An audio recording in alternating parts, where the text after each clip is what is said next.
ओम सुमुखश्चैकदन्तश्च कपिलो गजकर्णकः लम्बोदरश्च विकटो विघ्ननाशो विनायकः धूम्रकेतुर्गणाध्यक्षो बालचन्द्रो गजानना द्वादशैतानि नामानि यावने शृणुयादपि विद्यारम्भे विवाहे च प्रवेशे निर्गमे तथा संग्रामे संकटे चैव विघ्नस्तस्य न जायते।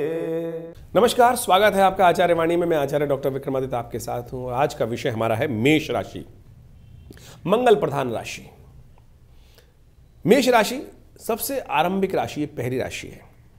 उनके लिए जो समय है फरवरी और मार्च का समय किस प्रकार का रहेगा, यह हम विशेष तौर पर बताने के लिए इसलिए आज हम आपके समक्ष उपस्थित हैं क्योंकि फरवरी मार्च मेष राशि वालों के लिए बहुत इंपॉर्टेंट ग्रहों का योगायोग बन रहा है।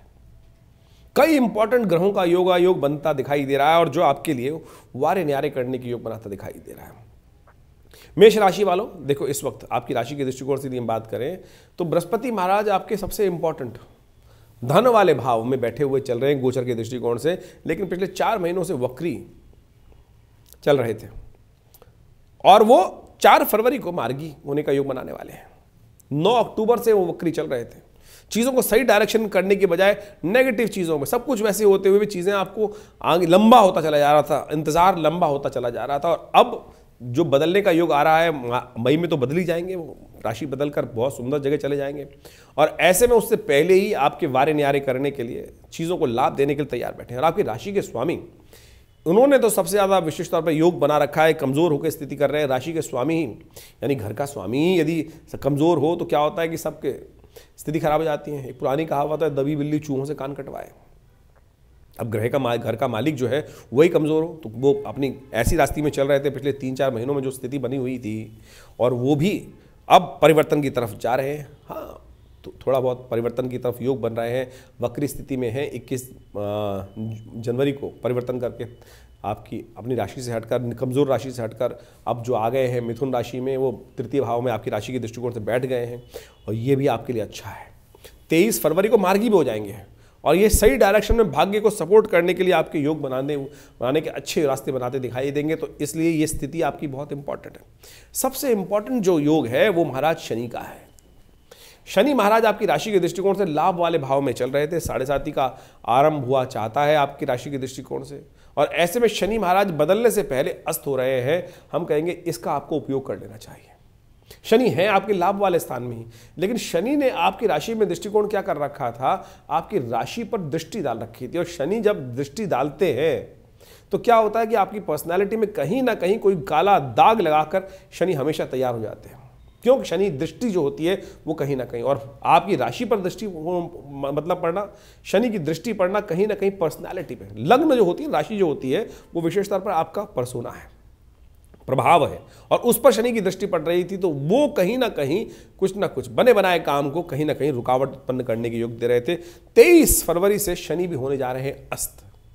बदलते हुए शनि उससे पहले नेगेटिव प्रभाव कम से कम दूर कर जाएंगे और ये आपके लिए कहीं ना कहीं वारे न्यारे करने का अवसर बनता दिखाई दे रहा है। चीज़ों को आपके फेवर में होने के योग बनते दिखाई दे रहे हैं। तो आपको इस समय का यूटिलाइज करने का पूरा प्रयास करना चाहिए। थोड़ा सा मेहनत ज़्यादा कर लीजिए, आलस में मत रहिएगा। ये चीज़ें आपके बिल्कुल अनुकूल बनती दिखाई दे रही है। सबसे बढ़िया काम तो बृहस्पति अकेले ही बैठ के तैयार हो गए हैं, मार्गी होने जा रहे हैं। शनि महाराज आप में जो अड़ियलपना था उसको बंद करने को तैयार हो गए हैं। तो ऐसे में ये जो समय है 2-3 महीने के लिए आपके लिए ओवरऑल हमें दिखाई देता है कि बहुत इंपॉर्टेंट प्रभाव, लाभ देने के प्रभाव, धन के आगमन के प्रभाव, आपके पर्सनैलिटी को, आपके लाभ, आपकी पोजीशन। देखिए शनि महाराज क्या बृहस्पति की दृष्टि कहाँ होने वाली है, आपकी पोजीशन पर भी होने वाली है। जो नौकरी करते हैं उनके लिए कहीं ना कहीं अपॉर्चुनिटीज बनती दिखाई दे रही हैं कि वो जो सम्मानित पद, सम्मान का पद, कार्य में जो गति देने का पद, रिजल्ट्स लाने के लिए पद देने का योग वो भी बनता दिखाई दे रहा है। विद्यार्थियों के लिए बहुत अच्छा योग बन रहा है। शनि महाराज विद्या वाले भाव को देख रहे थे। जो इस राशि संबंधित बालक लोग हैं जिनके एग्जाम चल रहे हैं, एजुकेशन लाइन में है, उनके लिए भी शनि का अस्त होना बहुत इंपॉर्टेंट दिखाई देता है हमको। ध्यान रखिएगा क्योंकि शनि आगे जाकर शनि 7.5 उत्पन्न कर रहे हैं तो शनि को आपको समझाना बहुत बढ़िया से उपाय करने पड़ेंगे क्योंकि शनि आने वाले 2.5 साल में आपके लिए कहीं ना कुछ जो उठा पटक के योग देंगे, नई कुछ स्थितियाँ। फर्स्ट फेज ऑफ 7.5 जो होता है, कई बार क्या होता है पता नहीं चलता व्यक्ति को क्या प्रभाव उत्पन्न करता है, लेकिन चीज़ को ठीक करने के लिए शनि को समझ डेवलप करने की ज़रूरत रहेगी आपके लिए। तो ऐसे में थोड़ी सी बृहस्पति को ताकत देने का प्रयास कीजिए। एक काम सबसे अच्छा रहेगा कि आप जो है विशेष तौर पर पीली चीज़ों का दान कर सकते हैं। पीली चीज़ों का दान बृहस्पति के नेगेटिव प्रभाव को दूर कर सकता है। बृहस्पति कहीं ना कहीं स्वास्थ्य के मामले में थोड़ा खराब करने के, जो वृद्धजन है ध्यान रखिएगा, उनके स्वास्थ्य में भी ध्यान रखने की थोड़ी ज़रूरत दिखाई देती है और उसको थोड़ा ध्यान रखने की ज़्यादा ज़रूरत रहेगी। ये कहीं ना कहीं थोड़ा सा आलस्य प्रवृत्ति इन दिनों थोड़ी बढ़ सकती है, तो अच्छे से वॉक, थोड़ी मेहनत ज़्यादा, थोड़ा भोजन कम, स्वास्थ्य के प्रति थोड़ा सचेत रहना, इन सब चीज़ों को ध्यान रखते हुए कार्य करेंगे तो बहुत अच्छा। जैसे हमने कहा पीली चीज़ों का दान, चने की दाल का दान कर सकते हैं, गौशाला में चने की दाल दे दीजिए। कहीं ब्राह्मणगण हो तो उनको विशेष तौर पे खाने के लिए बृहस्पतिवार के दिन पीली चने की दाल जो होती है वो भिजवा दीजिए। पीले वस्त्र का दान करवा दीजिए। विद्या की चीज़ें को दान कराने का प्रयास कीजिए। ये कहीं ना कहीं आपके रुके हुए कार्यों को पूर्ण करने के लिए जो फरवरी मार्च का समय है बहुत इंपॉर्टेंट रूप से आपके समक्ष आकर तैयार हो रहा है।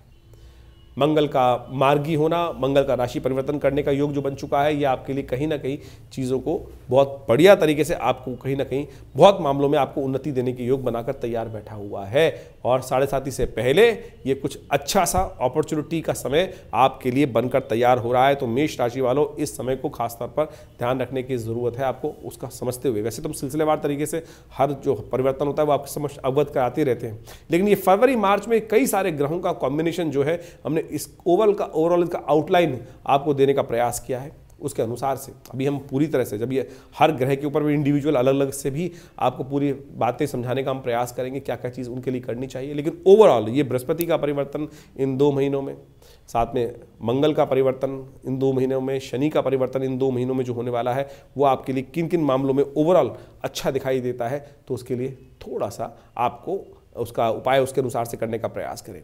शनि का अस्त होना कई मामलों में अच्छा है, कई मामलों में खराब है।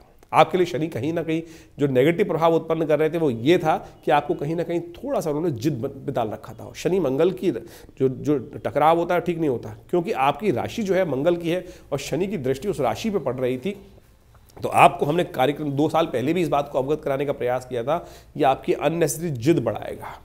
जिन लोगों ने जिद पर काबू नहीं पाया, शनि के नेगेटिव प्रभाव पर, आलस्य पर प्रभाव नहीं, उपाय नहीं पाया, तो अब यदि आप पलट के देखेंगे तो कहाँ कहाँ शनि ने उस चीज़ को नुकसान किया होगा। लाभ देने के लिए शनि तैयार थे, लेकिन अब खैर परिवर्तन के समय आ गया है। शनि महाराज आपके 12वें भाव में जाने वाले हैं। आपकी राशि के दृष्टिकोण से 7.5 का प्रभाव उत्पन्न होने वाला है। तो शनि का पहले से अकाउंट बनाकर आपको तैयार रखना है। शनि का स्तोत्र पाठ नित्य प्रति करें, हनुमान जी को चोला अवश्य चढ़ाते हुए ध्यान रखते हुए कार्य करेंगे तो आपके लिए अच्छा रहेगा। तो ज्योतिष का ये योग आपने देखा किस प्रकार से बृहस्पति, शनि और मंगल के योगा योग के परिवर्तन के अनुसार से बन रहा है और फरवरी और मार्च का समय बहुत महत्वपूर्ण रहने वाला है। आपकी राशि के अनुसार से आपने उसका पूरा भविष्य तो जाना, लेकिन इसके बाद साथ साथ हमको ये भी समझने की आवश्यकता है कि ज्योतिष के दृष्टिकोण से आपकी राशि में के अनुसार से समझ लीजिए तो गोचर का प्रभाव हुआ। देखिए, ज्योतिष को अध्ययन करने के लिए और जन्मपत्री का विश्लेषण करने के लिए, आपके भाग्य के संबंध में जानने के लिए बहुत सारे पहलू समझने की आवश्यकता होती है। गोचर का तो संसार पर, पूरे संसार पर व्याप्त जो प्रभाव है वो तो समझ में आ ही रहा है। राशियों के दृष्टिकोण से जो विशेष तौर पर आज पूरे संसार के समक्ष जो एक जनरल वे में कहा जाता है, लेकिन इंडिविजुअल तौर पर उसको सूक्ष्म करने के लिए आपकी अपनी जन्मपत्री, आपके अपने जन्म समय के अनुसार से जो ग्रहों का गोचर आपके ऊपर प्रभाव डाल रहा है, दशाएं कौन सी चल रही हैं, अंतरदशाएं कौन सी चल रही हैं, उसका भी बड़ा महत्वपूर्ण प्रभाव होता है। गोचर का ऐसा नहीं कह सकते, गोचर यानी जो आज की प्रेजेंट ट्रांजिट है वो, उसमें जो ग्रह चक्र जो चल रहा है उसका प्रभाव भी बहुत महत्वपूर्ण है। लेकिन इसको इस प्रकार से समझें कि जो जिस स्तर पर है उसका प्रभाव गोचर में उस प्रकार से होगा। जैसे एक बात समझें आप कि बारिश हो रही है और बारिश एक अच्छी जगह पर होगी, बढ़िया वाले खेत पे होगी तो उसकी उपज बढ़ा देगी। वहीं अगर बंजर खेत पे होगी तो वहाँ कोई फायदा नहीं होने वाला। वहीं नदी में होगी तो उसका क्या, पानी बह जाएगा सारा का सारा। वृष्टि वही है, वृष्टि वही है जो योग हो रही है, बारिश वही जो हो रही है। वहीं एक सुंदर घर जो बहुत बढ़िया से बना हुआ है, वहाँ बारिश हो तो आनंद आ जाता है। वहीं बेचारा एक जो गली है छोटी सी और वहाँ पर कीचड़ हो जाएगी, मिट्टी कच्चे घर का बना हो तो कीचड़ कर देगी बारिश। तो ये सारा का सारा प्रभाव आपके देश काल परिस्थिति, यानी आपका मूल जो है, जिस स्थिति में आप हैं, आपकी जन्मपत्री जहाँ है, जहाँ अपने कर्मानुसार अपने भाग्य का लेखा जोखा आपने तैयार किया है, जो वास्तविक तौर पर ग्रहों की प्रत्यक्ष स्थिति है, वर्तमान स्थिति, उसका प्रभाव उसके अनुसार से होगा। तो आपकी दशाएं कौन सी चल रही हैं, आपकी इंटरनल कुंडली के अंदर जो आप अपने जन्म के समय बनवा के लाए हैं पूर्व अर्जित कर्मानुसार से, उसके प्रभाव से क्या स्थिति, कितना बढ़िया स्थिति में ग्रह हैं, कौन से शुभ योगा योग आप पंचमहापुरुष इत्यादि, राजयोग इत्यादि आपकी कुंडली में विद्यमान है, या कौन से दरिद्र योग आपकी कुंडली में। देखिए, एक बात समझ लीजिए, आपकी कुंडली में 100 प्रकार के राजयोग बने हुए हैं, लेकिन एक केमुद्रम योग, दरिद्र योग जिसको कहा जाता है, चंद्रमा बिल्कुल अकेले है, कहीं ना आगे पीछे ग्रह उसके है नहीं, और साथ साथ कुछ शुभ ग्रहों से दृष्टि भी नहीं है, तो क्या करेंगे वो राजयोग? 100 के 100 राजयोग निस्तेज हो जाते हैं एक दरिद्र योग के आने से। तो यही समझ लीजिए, बहुत सारे लोग बोल देते हैं ना कि अरे हमने इतने बढ़िया बढ़िया कुंडली में सब कुछ ग्रहों चल रहे हैं, लोग मेरे भाग्य में क्यों नहीं जाग रहा है? कारण हो सकता है उसका, उस कारण का यदि सही समय पता चल जाए तो उसका निवारण भी प्राप्त हो जाता है। तो ये संपूर्ण प्रकार के योग, अच्छे बुरे जो योग पड़े हुए हैं आपकी कुंडली के अंदर, उसको अच्छे से एनालाइज करने की आवश्यकता होती है, और उसके बाद इस गोचर के प्रभाव को यदि सही से समझ लें तो जीवन में वारे न्यारे प्राप्त कर सकते हैं। हमारा एक कहना है विशेषतः, बड़े भाग्य मानुष तन पावा। बड़े भाग्य से मानुष तन प्राप्त होता है, और ऐसे ही दुख में समस्याओं से ग्रसित होते होते यदि जीवन निकल जाए तो फिर इस विज्ञान का फायदा क्या है? विज्ञान का फायदा यह है कि हम उस जीवन के कष्ट जो है उनको निवृत्ति प्राप्त करने के लिए समय समय पर जो उनकी एनालाइज करके रास्ते को सही रूप से प्राप्त कर लें। देखिए, आज इसका मैं एक उदाहरण और दे देता हूँ आपको कि पहले क्या होता था, लोग पूछते पूछते जाते थे कहाँ जाना है, कैसे जाना है, भैया ये घर कहाँ पड़ेगा। आज की तारीख में विज्ञान ने तरक्की की, गूगल का इंदाज कर दिया, और गूगल की जैसे जैसे तरक्की प्राप्त हुई, आप घर में बिल्कुल बहुत बार 99% तो आप ठीक जगह पहुंच जाते हैं। किसका प्रभाव है? विज्ञान का प्रभाव है। तो इसी प्रकार से आप अपने जीवन में ज्योतिष विज्ञान का लाभ सही समय को समझने के लिए लेने का प्रयास करें। यह विज्ञान एक ऐसा विज्ञान है कि जिससे लाखों वर्षों से जिसका लोग लाभ लेते आए हैं, और बड़े बड़े लोगों ने इसका लाभ लिया, हर व्यक्ति ने इसका लाभ लिया। जिस प्रकार की गणनाएं आपके समक्ष हम समय समय उपस्थित करते रहते हैं, लेकिन उसके लिए अच्छा ये है कि आप अपनी जन्मपत्री को अच्छे से जानकर समझकर उसका बिल्कुल प्रभाव समझकर फिर उसका लाभ लेने का प्रयास करें। इस क्षेत्र में विवेकानंद योगाश्रम और हमारा सही संस्थान जो है ये बहुत वर्षों से कार्य कर रहा है। करीब करीब पिछले 60 सालों से ज्योतिष विज्ञान के संबंध में, अध्यात्म के संबंध में हमारे ये संस्थान ने बहुत कार्य कर बहुत सारी चीज़ों का शोध कर करीब करीब 100 से ऊपर पुस्तकें यहाँ से प्रकाशित की गई हैं जो भारतीय पराविद्याओं के ऊपर हैं। पूरा योग प्राकृतिक चिकित्सा आयुर्वेद का हॉस्पिटल है जो विवेकानंद योगाश्रम में चल रहा है। वहाँ पर ही आप बहुत सारी चीज़ों के साथ जुड़ सकते हैं, और नित्य प्रति भगवान के सुंदर आराधना के लिए यज्ञ इत्यादि जो आश्रम पे होते हैं उसका भी कार्यक्रम आपके समक्ष हम समय समय पर बताते रहते हैं। उन सब के साथ जुड़कर आप आध्यात्मिक लाभ भी ले सकते हैं जो विशेष तौर पर समय समय पर रहता है। हमारे आश्रम से जितने लोग जुड़े हुए हैं, वैसे तो हम अपने चैनल के माध्यम से उन समस्त गतिविधियों के संबंध में आपको अवगत कराते ही रहते हैं, लेकिन जो हमारे यहाँ कॉल कर लेते हैं उनको हम व्हाट्सएप के माध्यम से भी समय समय पर आपके प्रश्नों का निदान भी देते रहते हैं, तो आप उनको भी जान सकते हैं। बहुत सारे लोग जो दिल्ली आना चाहते हैं वो रविवार को हमसे मिल सकते हैं। सुबह 8 बजे से लेकर 10 बजे तक एक जो यज्ञ का कार्यक्रम होता है, नवग्रह शांति महायज्ञ, गायत्री महायज्ञ, हर रविवार को रहता ही आश्रम पे।